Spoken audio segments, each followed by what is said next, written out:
Today is the day. We will finally get to at least the ending. I don't expect to beat the ending, because I'm not that good. But we will beat the ending of Vlad the Impaler. Or at least get to the, words. We have 5 days left. You'll be encountering that knight soon. I'm going to try to get my magic up a little bit more, and we're going to try to blow him off with wind. That is the goal. Problem is, I don't know where to go to get that. Okay, find someone to okay. Oh, god damn it. You have come to the city square in order to find a man who can translate the symbols you found written in blood the other night. As you are searching for the rug where he usually sits, you hear a sudden commotion erupt from the crowd nearby. Shouts and cries of horror go up as you press your way to see what is happening. There, sitting in a pool of his own blood, is a man tracing symbols on the ground around him. His belly has been cut open, and he has a dirty, jagged knife in his hand. The symbols look similar to the ones you found the other night and said before. "What are you doing?" you ask. A pained smile crosses his crazy mouth, and he replies, "Only what the king of the catacombs tells me to." The man's tongue is swollen and black inside his mouth. "Always what he tells me to." "Speak to them with my words," he says. "Show them that I yet rule the beneath." He sticks the knife back into his stomach with a painful cry and pulls it out again, freeing more blood. "Have you seen him?" the man asks through clenched teeth. No, I have not seen him yet.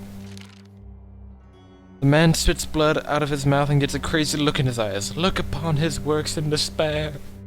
He finishes the final symbol on the ground, and as he does so, a sudden earthquake begins to shake the city. Bells ring, people everywhere scream, and you are barely able to stay on your feet. The ground splits in the middle of the square. A huge cloud of dust explodes forward, followed by jagged rocks and debris. A few moments later, the rumbling ceases. Everything goes still. The crazy man lies down on the ground, his blood seeping away across the cobblestone. The cobblestone's his black, rotting tongue lolling out of his open mouth. As people regain their feet, frightened and shaken up, you look over at the upheaval of a rock in the square. There, in the clearing dust, multiple tombs and sarcophagi jut upward from the ground. Their lids have fallen open, with ancient skeletons collapsing out. They must have been from the catacombs beneath the square. But how could that insane man have done all of this with his strange ritual?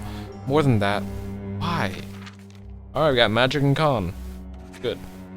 Good. It's muy buena.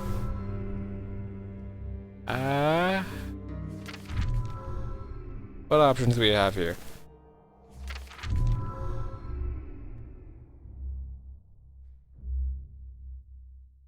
Let's go visit the artists. Sure, why not? Give it a shot. Never been there before. You receive an invitation to come to the Palace of the Sultan and visit the Impaler, the royal artist community. Being a sketch artist yourself, this is a remarkable opportunity. After passing through the gates, courtyards, and corridors of the palace, you emerge into a building unlike any you've ever seen. Everywhere, painters, sculptors, poets, dancers create their masterpieces under the direct sponsorship of the Sultan. At last, you are introduced to a man named Azim, who is the head of the Impaler. "Welcome, my friend," he says. "I have heard, through my means, that you are trying to discover the truth about the curse that has befallen Istanbul. As such, there is a question I would like to ask you." "Ask it," you reply. Azim says, "Why would a foreigner such as yourself wish to save our city?" Because a friend told me to." Azim nods. "Everyone should be lucky to have a friend such as yourself, and it appears that we are lucky your friend has taken such an interest in us. Please, feel free to spend the day in our community. Draw if you wish, talk to the artists, enjoy some food, rest. Culture before continuing... Rest. Culture before... Rest... I don't know. Before continuing with your investigation of the city's horrors. You thank him and go on, and have a truly wonderful day without having to see a single dead body or murder scene. It is a tremendous relief. You feel uplifted when you turn your home at night. Charm and con. Increased. Okay. I believe after this day... I don't... Catacombs scare the shit out of me, because that's where a lot of bad shit happens. So look for markings. On your way through the catacombs, you notice one skeleton in particular, pointing off down a specific row of graves. You wonder if perhaps this directional marker for some underground cult follow in the direction it points. After a little walking, you come across another skeleton, propped up in its coffin pointing in another direction. You follow that, as well as the direction of the 4 others until you come to a door made entirely of bones. There is a lock, perhaps requiring a skeleton key. Get it? But there is also a small metal bowl with a spike rising out of it. The inscription above the bowl reads, "Blood for Bones." Content to play along for the moment, you prick your finger with a spike. It stings a few droplets of red blood from your finger into the bowl. There is a hiss and the door creaks open. You shine your torch inside and discover a chapel made entirely... Oh god. I accidentally skipped. Yeah. Skulls, femurs, hips, spinal columns. There must be remains of 200 people used in constructing this room. Kneeling before a skeletal Christ nailed to a bone cross is a hooded figure. What is this place, you ask? The Chapel of Death, whispers the hooded figure. You sit inside. I am looking for the king of the catacombs, you say. I am looking for one who steals children from their beds and brings them below. The hooded figure rises. He has been here. He has given his blood for the bones, and now, so have you. The figure turns and you are horrified to see that his face has mostly rotted away from disease, leaving little more than a macabre skull behind. The death priest raises a long bony finger to point at you. You have made your offering to the dead, and now the dead shall ever be known to you. Having had enough, you back out of the chapel and make a retreat back into the catacombs. As you leave, you can't shake the feeling that the dead are somehow more familiar to you now. I don't know, I think we gain more in magic, which I appreciate. That brings up to 12. I swear to God, that is not enough. Here we are, guys. The moment of truth. Will we get past him? Will we get past him?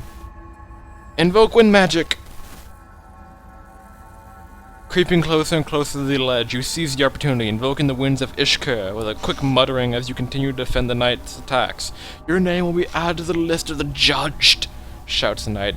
You will join your heathen brothers and sisters, impaled in the spikes of hell, and your sultan will be at last to feel the The knight is cut off by a powerful gust of air, slams into him from behind, and takes his words out of his mouth. As he stumbles, he loses his balance and gets swept off his feet, and he flies past you. The last you see of the knight is his body plummeting onto one of the spikes of the mosque's fence below. He screams, lost in the torrent of air that brought him to his doom. As you look down on his broken body, quickly soaking to red, you realize what the final words portend. They are going to assassinate the Sultan. We didn't die. I'm proud of ourselves. We did not die. Now we just have to make it to the end of the game. Alright.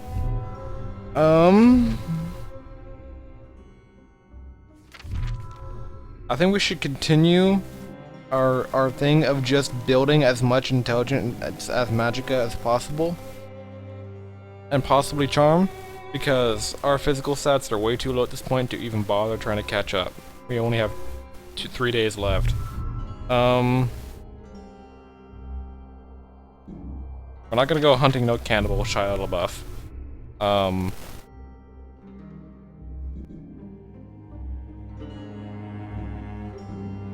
We have a lot of choices here.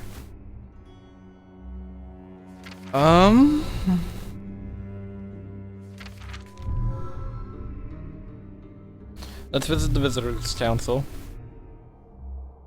And you know what, we've been through this so many times, I'm just gonna skip through this. +2 charm, yay. Okay.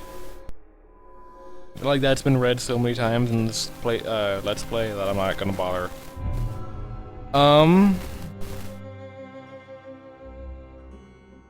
Yeah, I'm staying away from the catacombs. That place is too dangerous and too creepy. I don't want to risk it.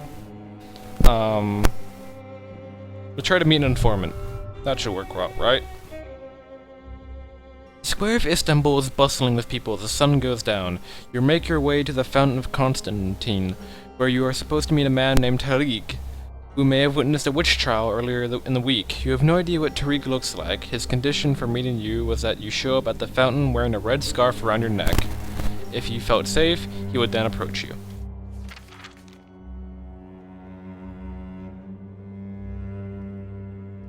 I'm gonna do that. I'm kind of worried. You spy a man trying to sell figurines of Saint Constantine and give him 2 gold coins to do it over by the fountain wearing the red scarf. You tell him that a man will come and tell you about a witch trial, that he should then repeat everything he hears to you after Tariq has gone. The man agrees and goes over to the fountain wearing the red scarf. You watch from a distance.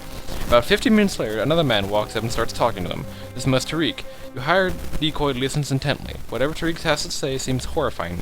If the look on the man's face is an indication, then suddenly both Tariq, your decoy, are stabbed multiple times by 2 fucking knew it. You immediately spring into action, racing toward them, but by the time you get deep enough into the crowd and find the 2 assassins, there is nothing left but their hoods lying on the cobblestones, trampled under the skinned old feet of pedestrians. You swear to avenge the 2 men who are cut down attempting to help you. It also burns you that whatever Tariq knew is now lost, and your investigation will have to continue on without it.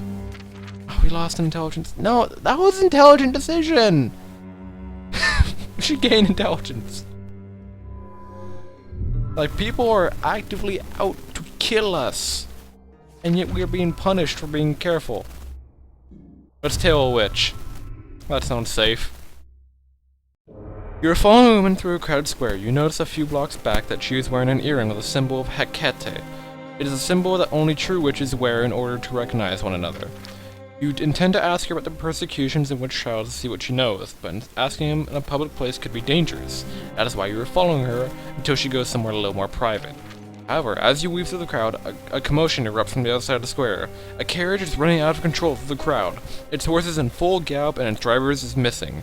It's been a few years since you've leapt onto a speeding carriage, but you might be able to bring it under control. You could, however, lose the witch. I don't care. You continue following the witch as the carriage careens through the crowd. The horses and wheels trampling people, and the entire thing crashes, flipping over onto its side and smearing a number of pedestrians across the cobblestones. As city guards rush in to take control of the situation, you follow the witch across the street, where she disappears into a shadowy doorway. You follow her inside. The interior of the abandoned parchment store is dark. "Why are you following me?" she asks. Now standing behind you, you turn to find her silhouetted figure against the light of the open door. "People are being tried for witchcraft," you say, "and I suspect that they are innocents." "Of course they are innocent," she says. "The church doesn't require one capable of casting spells to call them a witch." You step toward her. "I need to know who is behind these acts of murder," you say. "As do I," she replies, "but the spirit world is madly silent on the matter, as if the true architect of this wickedness were veiled somehow, obscured from mystical eyes." "Another witch, you ask?" "Nay," she replies, "something far worse, I suspect. Something yet being born, still to emerge from shadow." "I don't need poetic whimsy," you say, taking another step forward. "I need a name, I need a location."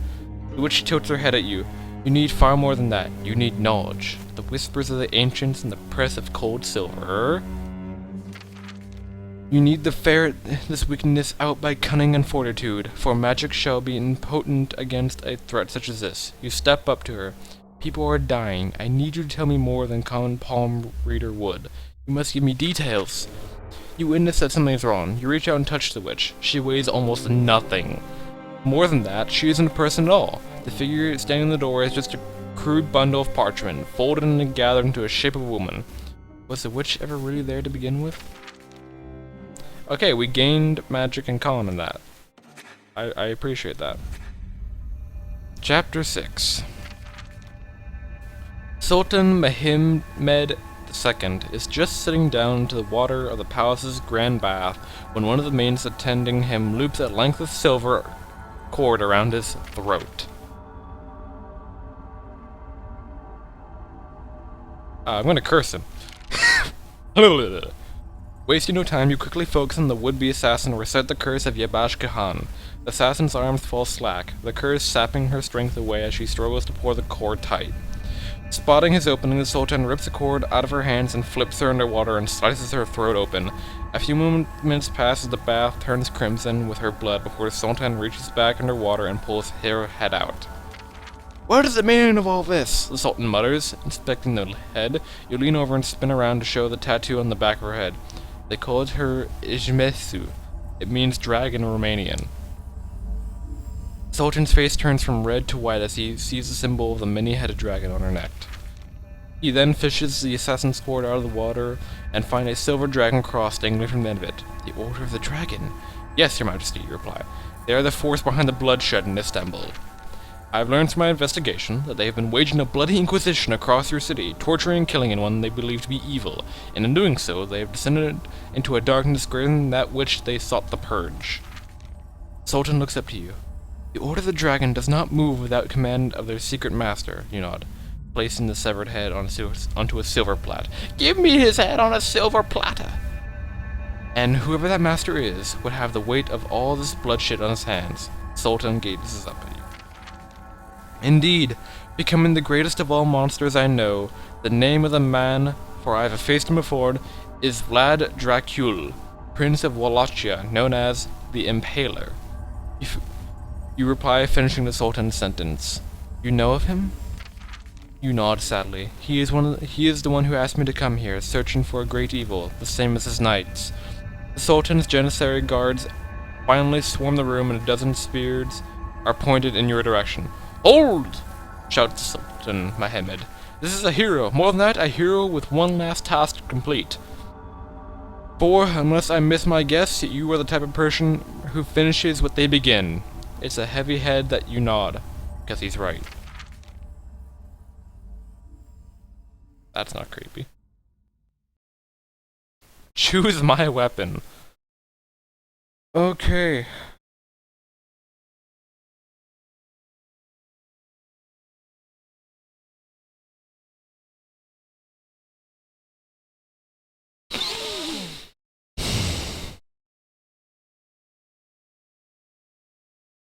This is a big decision, because I know each of these has a special ability, but I don't remember what that ability is. Fuck it. Skyfire. Sultan leaves the room for a moment, stepping into the shadows. He returns carrying an item that he holds, with great esteem, and presents it to you. My sorcerers have told me of your magics, the Sultan states. Take this and allow its power to guide you. Just a glance at the staff inspires faith from within. Although fit for a king, its true power is a waste in my heavy hands. Journey to the castle. Final stretch, guys. You leave behind a city still in the grip of darkness. Despite all you've done on the streets and the shadowy corners, there is only one true way to save it. You trek across the Ottoman country and is arduous. By day, bandits hound you as if specifically been given your name.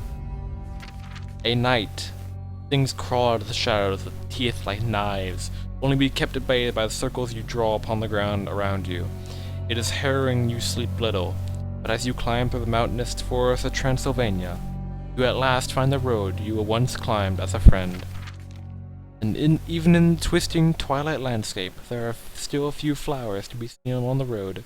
You pick the few that catch the last light of the waning sun, but as you round the final bend, Vlad's castle comes into view. Once stayed there as a welcome friend, now it seems that to stare at you in hunger, as if the very stones were luring you into the gaping mouth of the inner gate. Portcullis crashes down behind you as you enter the dead walls. You know for a fact that there is now only one way you'll ever leave. Castle Dracula, and death is not it.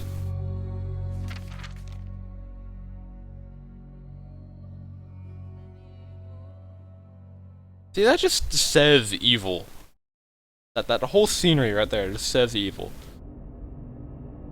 Okay, so that's the throne room. We can't go there yet, but we have the antechamber. Oh, werewolf, hi. The front gates of the castle swing wide as if operated by phantoms. You know that show any fear would be fatal, so you square your jaw, draw your weapon, and step across the threshold. The main antechamber is dark, but just as your eyes are beginning to adjust, 100 candles flare to life. Cobwebs crisscross the high ceiling, but you can still make out the mural paintings. There a sweeping depiction of Vlad as a younger man, leading his force of Wallachian soldiers against the armies of the Sultan. You remember how much he looked like a savior in that painting when the sunlight would fill the dome, but now, by flickering candlelight, he appears more like a horseman of the apocalypse. Who goes there? comes a voice from the balcony above you. You look up to find a rugged-looking man with a full beard and dark eyes staring down at you. I've come to see Prince Vlad, you say. I am a friend, and I suspect he's been expecting me. The man's mouth twists up and smiled. He has been expecting you. To die? The man then leaps over the railing. But when he hits the floor, it is on all fours in the shape of an enormous werewolf. With a frightening growl, he charges you. Oh god.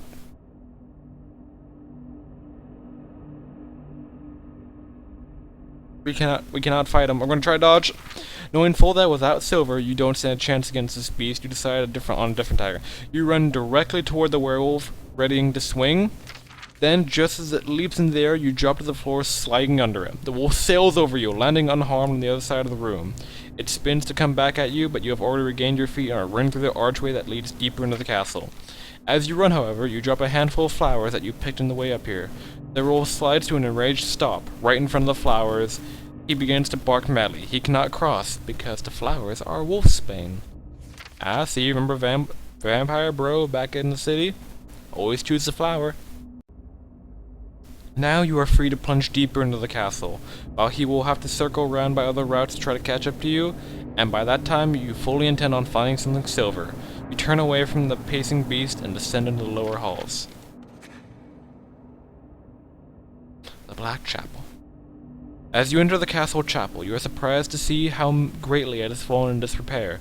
It wasn't more than 10 years ago that you attended mass in this very place, yet it looks as though centuries have passed. The pews have split and warped, the altar has overgrown with lichen, the crucifix has been shattered. Dust and ash cover everything. Most disturbingly, however, tombs on the other hand of the long-dead Dracules seems to have been recently opened. You cross the chapel, past the blasphemous font where Vlad himself was baptized as a child, and you wonder how this great man could have fallen so far. That's when you realize there is a woman standing against the far wall. You hadn't noticed her when you entered, because her dress is gray, her face is covered with the same ash as the rest of the chapel. Stares at you with unblinking eyes. 1 second of water.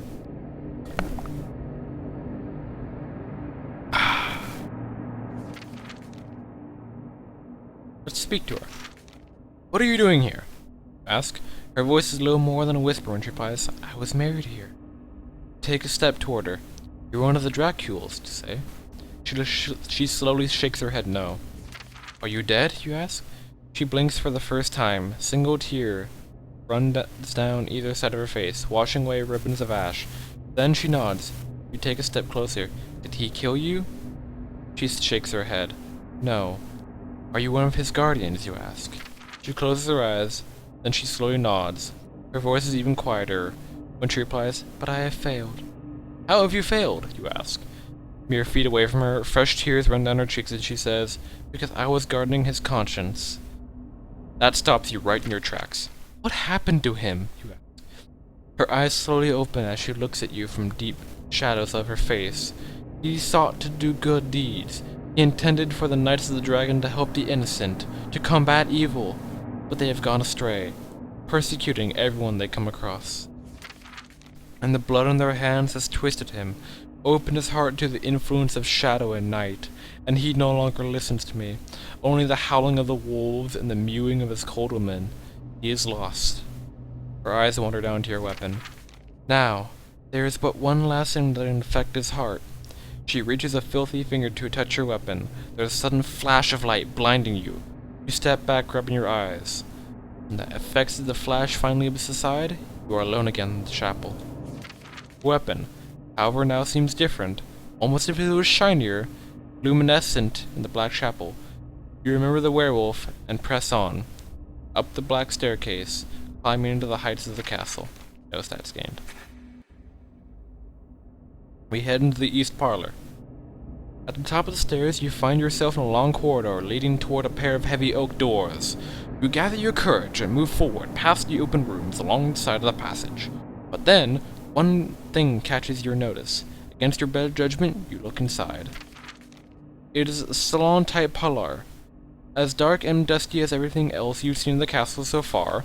With the moth-eaten drapes along the far wall, you can make out a painting. On the canvas, a regal couple face each other, holding hands. The taller of the two figures is a young Vlad, dressed in an opulent and regal uniform, with a ruby-encrusted sword sheathed on his hip.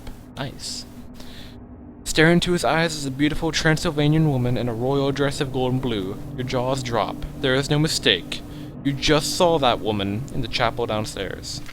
Vlad's wife? He was married when he was younger? That's when you feel the slither of chilly fingers across the back of your neck. You spin around raising your weapon, and yet you find no horrible monster, but three beautiful women in flowing gowns, otherworldly in the moonlight, seeping in from the shadows. Give them the flowers. As the smiling, shapely forms of the three women close in on you, you put the wild roses from your pocket. At the mere sight of the flowers, the three women will leap back in terror, their faces twisting into a frightened shape, full of sharp teeth and piercing red eyes. So, you say, the wild rose does repel the restless dead. Three of them scream curses of Romanian, all of which you understand. Who is the woman in the painting, you understand? Dracula's first wife, hisses the blonde from the three. He's never been able to let go of her, her purity, her piety. Is that why I saw her in the chapel, you ask? The three glance at you in a brief surprise before shrieking, shielding their eyes from the mountain flowers again. One of the brunettes hisses, even from beyond the veil of shadow, she tries to stay his hand, tries to draw him back to the light, insufferable, even in death. You've heard all that you care to hear from these Sisters of the Darkness and swing your weapon in a mighty arc, chopping all three of their heads from their shoulders. Blood fountains in wild arcs around the room as their bodies collapse to the floor. You drop a rose on each of their corpses and walk out, their heads still wobbling around in the hall outside. There is one task left for you to perform, and you turn gaze to the imposing doors at the end of the hall. Throne room.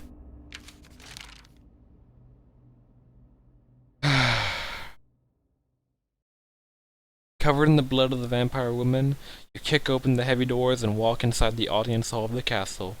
Three long spikes of sharp spears pointed stand in the row along the far wall. Behind them hangs a banner with the symbol of the Knights of the Order of the Dragon. Sitting at the desk in front of the man is a man with long, dark hair. He looks up from his writing as you enter. You recognize the face all too clearly. It's him. Vlad Dracul, the Impaler. You should not have come here, my friend, he says, setting down his writing quill. You step forward, replying, and you should have not sent me to Istanbul, if the darkness I was meant to find was actually you. Vlad stands up from his chair, looking every bit the man you remember from the better days. He says, I had suspected that a great evil was rising, but my knights, no matter how many heathens they killed, no matter how many witches they flayed, no matter how many wicked men Ismeshu assassinated, they could not find the source of the evil. So I sent you, the best investigator of the supernatural I've ever known, because I knew that if you ever came through those doors, it would confirm that what I had grown to suspect, that I had become that great. He releases the heavy cape from his strong shoulders to fall to the floor. And tonight you have proven me right. You watch as Vlad's skin cracks and splits, breaking open and sloughing off as if a serpent was shredding its outer layers. Gray flesh, muscular and terrible, emerges from beneath. Long black talons end at his fingertips. Symbols of the dead language cover his torso. His face peels away to reveal demonic eyes and saber-like fangs, as bat-like ears extend from the sides of his head, and from his back sprout four membranous wings, which flex for the first time. Look upon me, old friend, he says in a hellish voice. You know that you are my final test, the last barrier before my great blood-hewn destiny.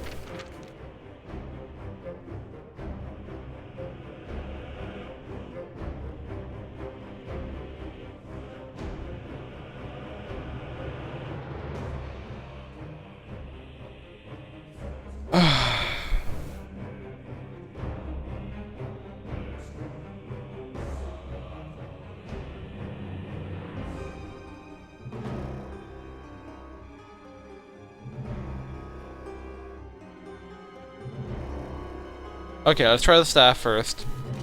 You leap forward, swinging your staff in tight arcs, striking the vampire multiple times, sending his blood spraying out all around you. Dracul screams in pain and shock, his eyes carrying him up out of reach. As blood rains down on top of you, "How is this possible?" he snarls. You wonder the same yourself, then you notice a slight glow from your bow, the same glow that blinded you when the woman in the chapel touched it. With a roar of rage and a swipe from his cursed hand, an invisible, magical force rips the weapon from your hands, sending it crashing through the window, falling away into the darkness. "Now," Dracula says, hovering above you, "we shall see what you can do without your enchanted toy." Fire! Oh god, that's terrifying. Wanting to bring the confrontation to a close as swiftly as possible, you call upon the powers of the ancients and spin your hand through the air as the room ignites in the fires of Babylon. Flames ignite the air, and you begin to swirl at your command. But then, Vlad spreads his own arms with a powerful word of command. The flames snuff out, replacing by a deepening chill. He looks down at you with frightening red eyes. "You are not the only one to study the black arts," he says with a winning smile, then spins his arm, conjuring a vortex of ice and frost, blasting you against a wall and freezing you through to your core. Charm?